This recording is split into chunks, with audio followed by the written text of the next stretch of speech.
Olá, a paz de Cristo esteja no teu coração. Quero trazer aqui uma palavra que venha edificar a sua fé, abençoar a sua vida, trazer entendimento para que possamos ser abençoados verdadeiramente por Deus através da palavra do Senhor. Hoje eu quero compartilhar com você Provérbios capítulo 18 e o versículo 12.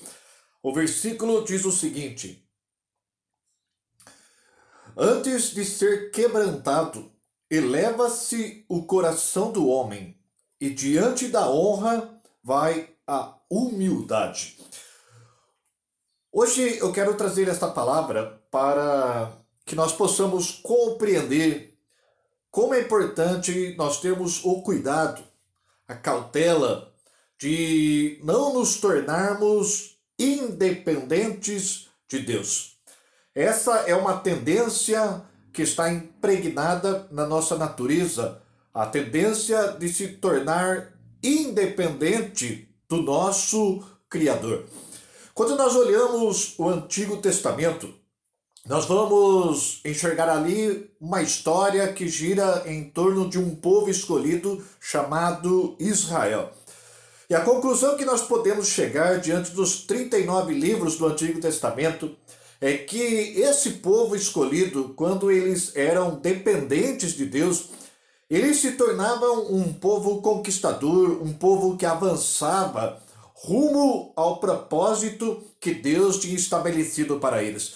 Mas vemos por diversas situações no Antigo Testamento que quando Israel se tornava independentes, eles deixavam a sua confiança em Deus de lado, eles começavam a colher problemas para toda a nação.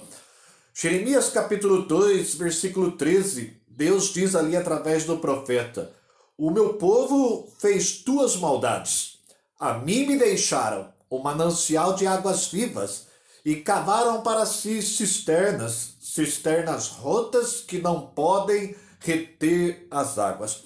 Isso aqui nós vemos com muita frequência o povo de Israel fazer. Eles se tornaram independentes. E é interessante que quando o povo israelita foi levado cativo para a Babilônia, e lá eles permaneceram 70 anos, e naquele caos todo que eles estavam passando, que envolvia toda a nação, a política, a economia, a religião judaica, vemos que quando eles estavam no meio daquele caos, a palavra profética para eles está lá em 2 Crônicas 7, versículo 14. Se o meu povo, que se chama pelo meu nome, se humilhar e orar, buscar a minha face e se converter dos seus maus caminhos, eu ouvirei dos céus, perdoarei os seus pecados e sararei a sua terra. A história diz que o povo, ele pôde viver o cumprimento desta promessa porque levaram à risca, praticaram a direção de Deus que estava nesta palavra.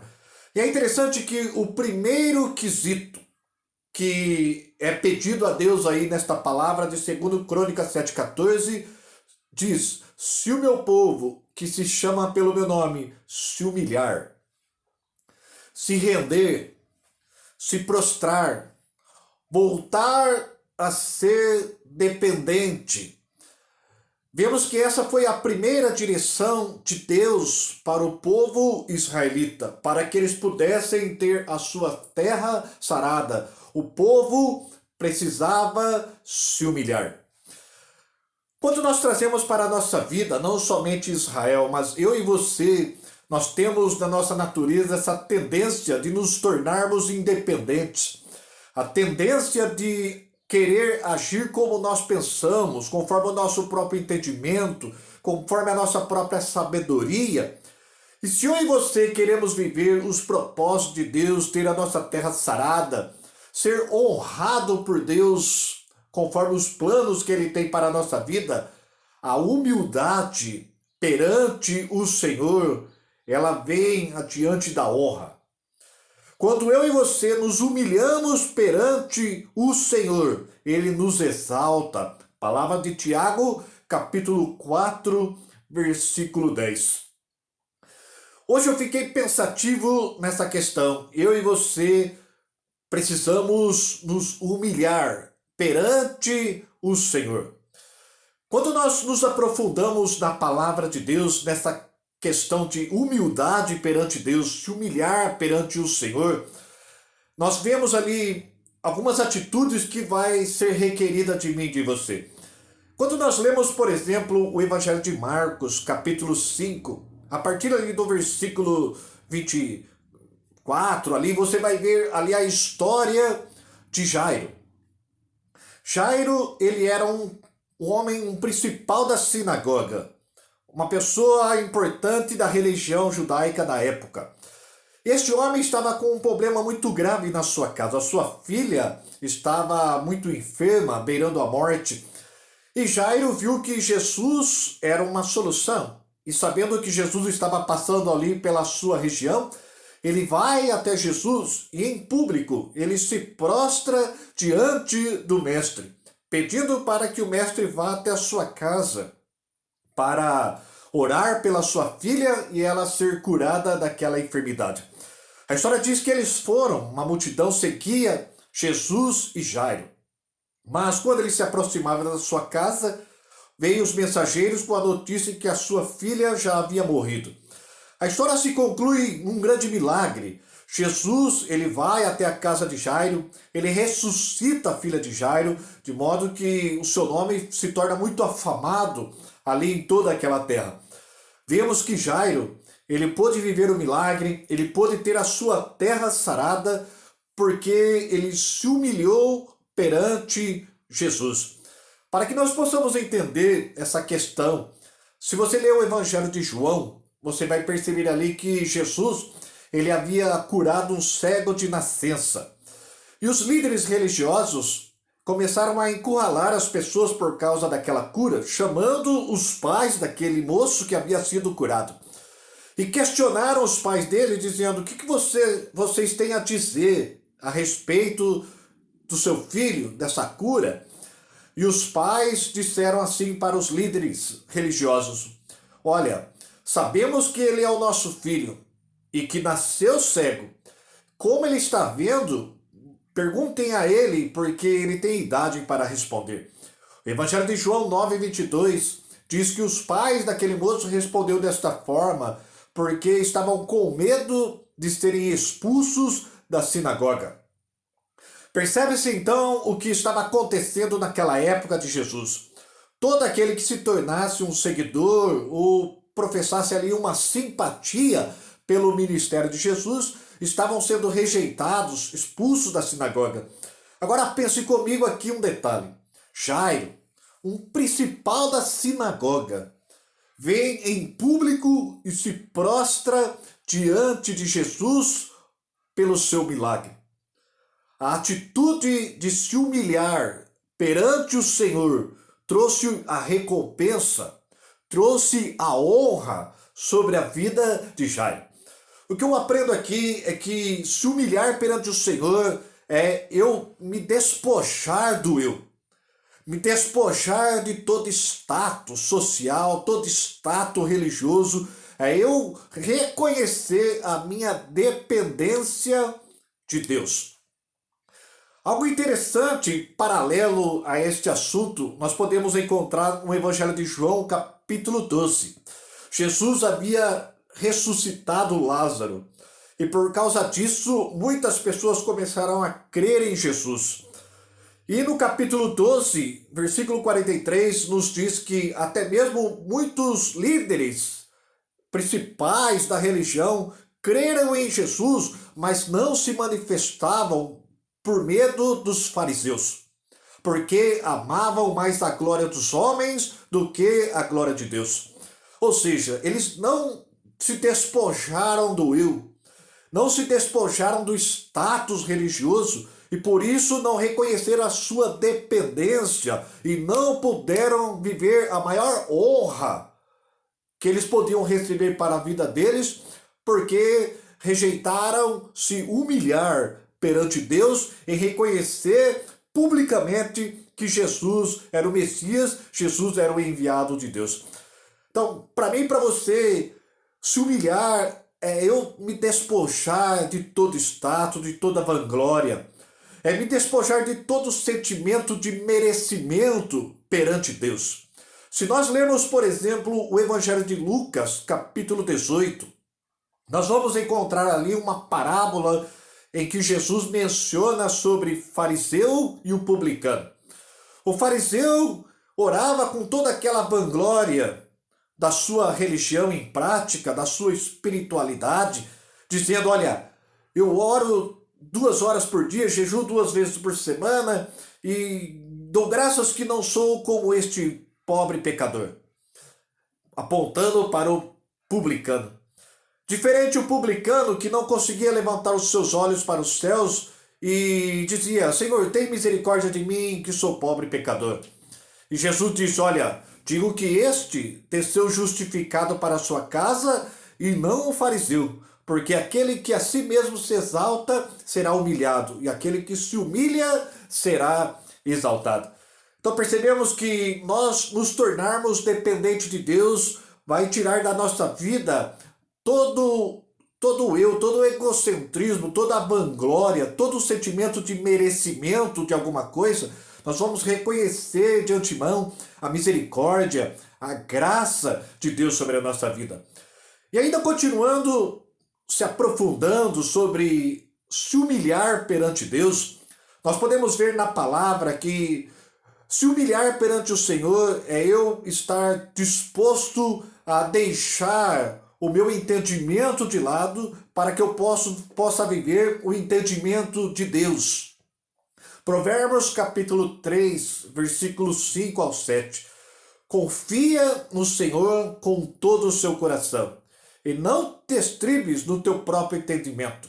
Reconhece-o em todos os teus caminhos e ele endireitará as suas veredas. Não seja sábio aos teus próprios olhos. Teme ao Senhor e aparta-te do mal.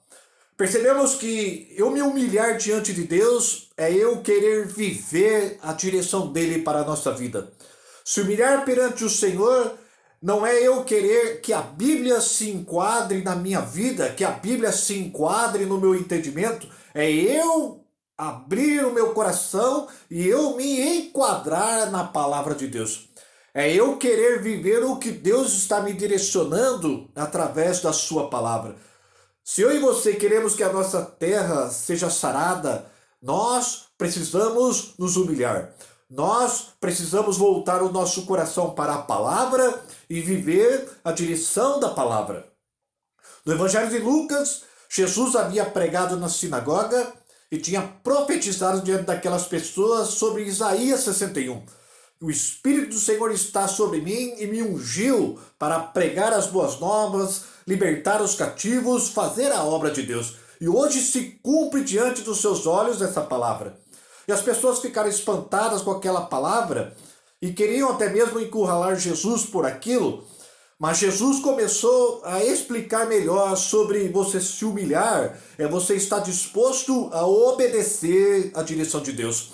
Ele disse que na época de Naamã tinha muitos leprosos, mas quem foi curado? O Naamã, o sírio. Por quê? Ele esteve disposto a obedecer à direção de Deus. Ainda que relutou, estava indo embora sem a bênção, mas foi convencido pelos seus servos a obedecer a palavra do profeta de Deus. E na sua obediência, em mergulhar 7 vezes no Rio Jordão, ele foi curado.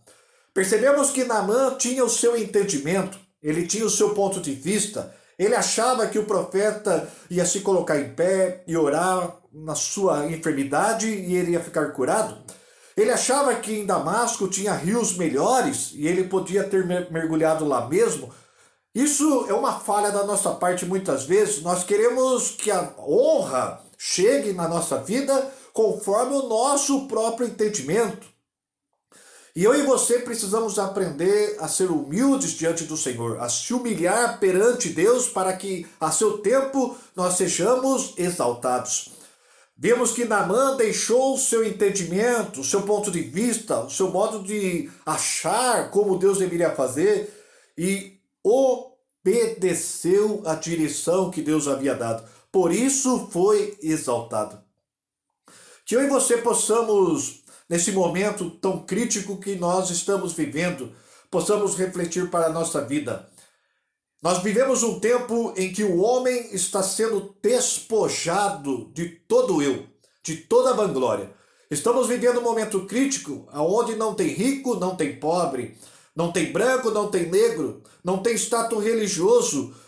Deus está levando a igreja a se humilhar, a reconhecer a sua dependência, a não se estribar no seu próprio entendimento, na sua própria sabedoria.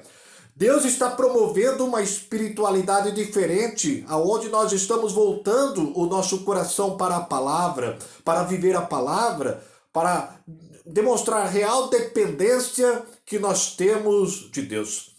Eu fico pensativo nas palavras de Jesus no Evangelho de João, capítulo 15, versículo 5, onde ele diz para mim e para você: eu sou a videira verdadeira e vós as varas.